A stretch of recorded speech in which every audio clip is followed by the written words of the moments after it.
80% of people don't receive any feedback for rejected applications. And the picture is an email sent from DoorDash recruiting team to the person who applied for the role, and it says, although it is against our company policy to provide specific feedback. So it's almost like, it's a policy that these companies have that they can't even give you feedback. So that restricts you, someone like a graduate or someone who's just fresh out of uni, if you don't even get that critical feedback, which helps you improve, that makes it even harder, right? So as a job seeker right now, going through so many applications, not hearing back, basically not being able to take the next step, I think is a real challenge for us right now. And I'm sure that many of us who are looking for a role can totally relate to this.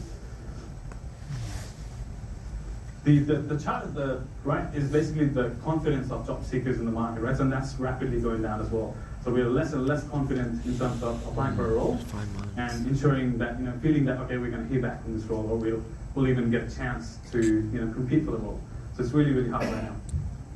I had to remove a few things from here, but basically, there are other things like reports from Glassdoor where they've said that, up to like 250 to 500 people apply for every single role right now. So, and then there's the application tracking system or ATS software that filters out so many resumes before it even reaches a human, right? Before a human even looks at a resume. So there's so many factors that's involved before your resume reaches a human, before someone looks at your resume and goes, okay, I'm going to talk to this person about this role. So it's really, really hard right now.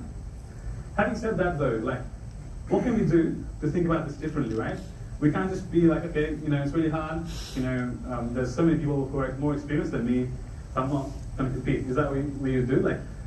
What do you think we should be doing at this time? I think amongst the general things that, networking. So we're all here trying to meet people, trying to build that network. That's probably one of the best ways you can, find a role. I've seen people get hired in companies where they've got 4-stage interviews, but then they bypass all of that because they've spoken to the hiring person over a coffee, and they like the person, and they get the role.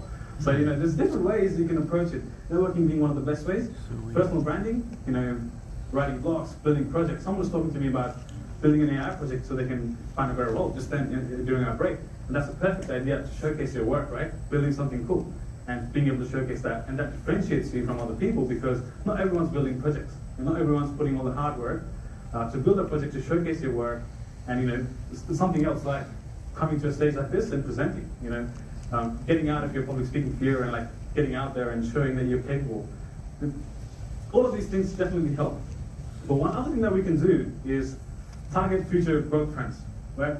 Those are all the things that we've been hearing all the time, build your personal brand,